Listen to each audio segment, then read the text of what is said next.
പീഠാനുഭവങ്ങൾക്കപ്പുറം ഉയിർപ്പുണ്ട് എന്ന പ്രത്യാശയുടെ സന്ദേശം പങ്കുവച്ച് ക്രൈസ്തവർ ഈസ്റ്റർ ആഘോഷിക്കുന്നു. യേശുക്രിസ്തുവിന്റെ ഉയിർപ്പിന്റെ സ്മരണ പുതുക്കി ദേവാലയങ്ങളിൽ പ്രത്യേക പ്രാർത്ഥനകൾ നടന്നു.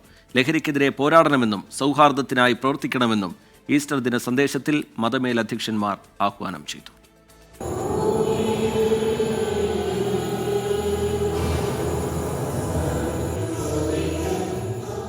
തിരുവനന്തപുരം പാളയം സെന്റ് ജോസഫ് പള്ളിയിൽ പാതിരാ കുർബാനയ്ക്കും ഉയിർപ്പ് ശുശ്രൂഷകൾക്കും ലത്തീൻ അതിരൂപത ആർച്ച് ബിഷപ്പ് തോമസ് ജെ നെറ്റോ നേതൃത്വം നൽകി. പട്ടം സെന്റ് മേരീസ് കത്തീഡ്രലിൽ നടന്ന ശുശ്രൂഷകൾക്ക് കർദിനാൾ മാർ ബസേലിയോസ് ക്ലിമീസ് കത്തോലിക്ക ബാവ കാർമ്മികത്വം വഹിച്ചു. പാലാരിവട്ടം ഷാരോൺ മാർത്തോമാ പള്ളിയിലെ ശുശ്രൂഷകൾക്ക് മാർത്തോമ സഭാധ്യക്ഷൻ ഡോക്ടർ ഗീവർഗീസ് മാർ തിയോഡോഷ്യസ് മെത്രാപ്പൊലിത്ത നേതൃത്വം നൽകി.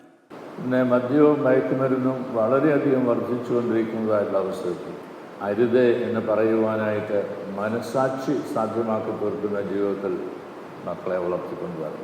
മുളന്തുരുത്തി മാർത്തോമൻ യാക്കോബായ സുറിയാനി കത്തീഡ്രലിലെ ശുശ്രൂഷകൾക്ക് സഭാധ്യക്ഷൻ ശ്രേഷ്ഠ ബസേലിയോസ് ജോസഫ് കാതോലിക്ക ബാവ മുഖ്യ കാർമ്മികനായി. Kottayam Vazhoor saint Peter's Orthodox പള്ളിയിലായിരുന്നു ഓർത്തഡോക്സ് സഭാധ്യക്ഷൻ ബസേലിയോസ് മാർത്തോമ മാത്യൂസ് തൃതീയൻ കാതോലിക്ക ബാവയുടെ ഉയിർപ്പ് പെരുന്നാൾ ശുശ്രൂഷ. വിവിധ ബ്യൂറോകൾക്കൊപ്പം ന്യൂസ് ഡെസ്ക് 24.